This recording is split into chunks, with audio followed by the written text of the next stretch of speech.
Jonathan. And you're watching The Word at the Wood. Welcome back to another episode. Unfortunately, we had an incident. I was here late at night working on the Word of the Week, and maybe we should just show them. Take a look.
They Mario Karted me with a banana. So unfortunately, our autograph football has been stolen. If you have any information of who might have done this or what their motive might have been, let us know. We have a few leads and we're going to be looking into it. Well, why don't we start off with the Word of the Week?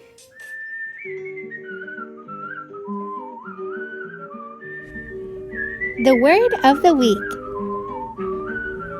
Welcome back to another episode of the Word of the Week. We're continuing to talk about teenagers in Scripture who have unwavering faith and who God uses to do amazing things. One of the themes that we've talked about a lot is ordinary people who, through their unwavering faith, God puts in a huge position of influence, and whether it's in battle or whether it's any kind of threat against the Israelites, God uses those people who are faithful to Him to follow through. And sometimes these are the most climactic stories in Scripture of battles and of amazing escapes and amazing things that God never does the same thing twice, and He uses people and their unique gifts and their unique influence to do these incredible things. And those people are in tune with what God's doing. They're looking for ways, they're intentional with where He's serving and putting themselves there. We can learn a lot from these characters, and we're continuing to look at Samuel. If you haven't read, continue to read up to Samuel chapter 18. I know that kind of sounds like a lot, but it definitely a familiar story, definitely some familiar territory. There's a character named Saul, and we've talked about another character named Saul, whose name is later turned to Paul.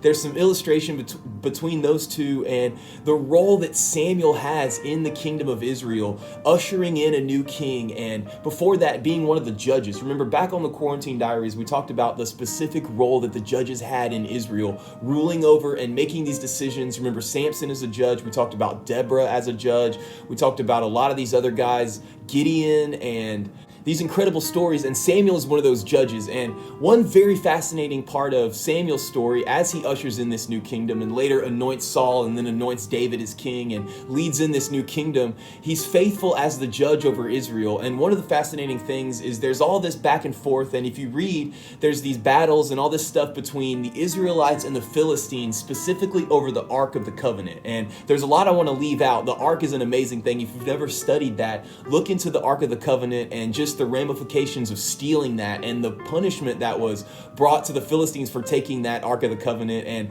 even the punishment to the Israelites for not caring for it enough. And there's a lot of interesting things. One story that I want to look at comes in chapter 7 of 1 Samuel. And if you've ever sung the song, "Come Thou Fount of Every Blessing," there's a verse that says, "Here I raise my Ebenezer, hither by thy help I've come." Or "here by thy help I've come." I don't know if we use the word hither that much in our everyday language, but it harkens back to this story of Samuel. So let's look 1 Samuel chapter 7, verse 7. When the Philistines heard that Israel had assembled at Mizpah, the rulers of the Philistines came to attack them, and the Israelites heard of it. They were afraid because of the Philistines. They said to Samuel, "Do not stop crying out to the Lord our God for us, that he may rescue us from the hand of the Philistines." Then Samuel took a suckling lamb and offered it up as a whole burnt offering to the Lord. He cried out to the Lord on Israel's behalf, and the Lord answered him. While Samuel was sacrificing the burnt offering, the Philistines drew near to engage Israel in battle.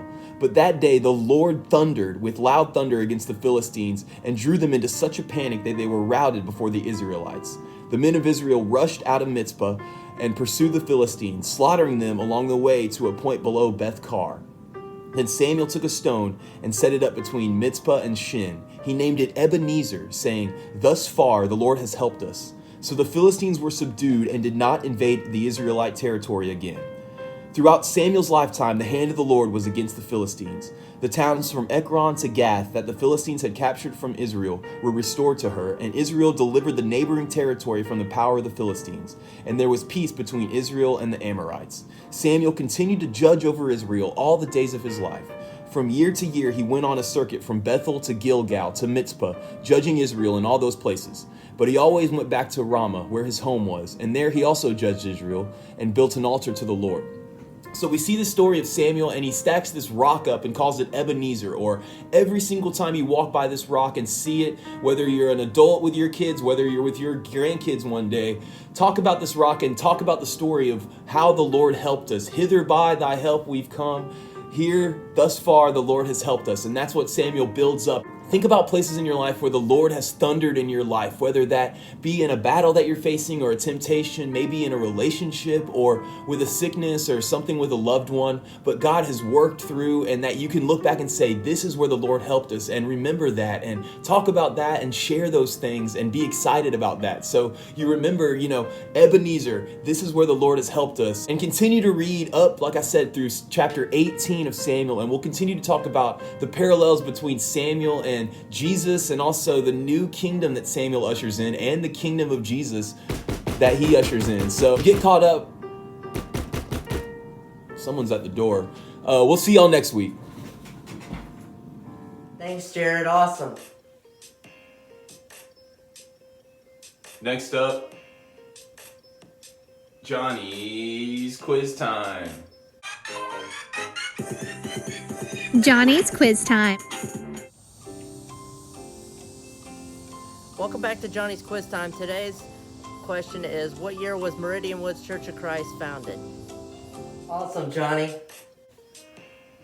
Next up, Jonathan's stack of stuff.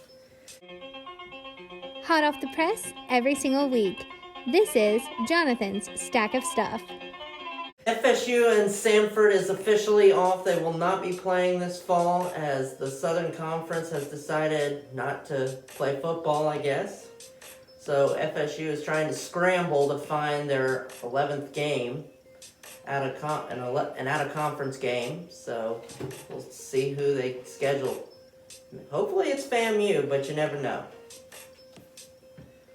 And some sad news to report, UCLA transfer tight end Jordan Wilson suffered a season-ending injury, so hopefully he heals and is ready to come next fall to play.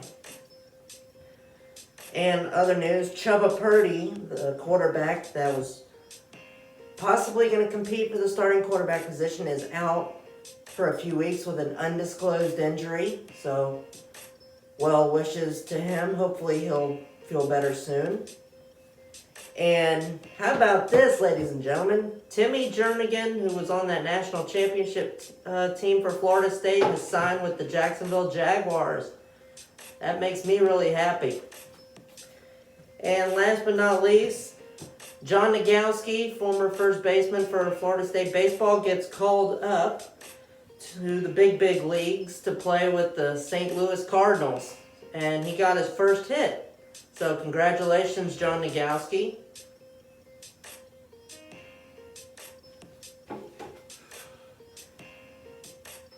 Well, that about wraps up our show. We need to get you to a hospital. See you next week.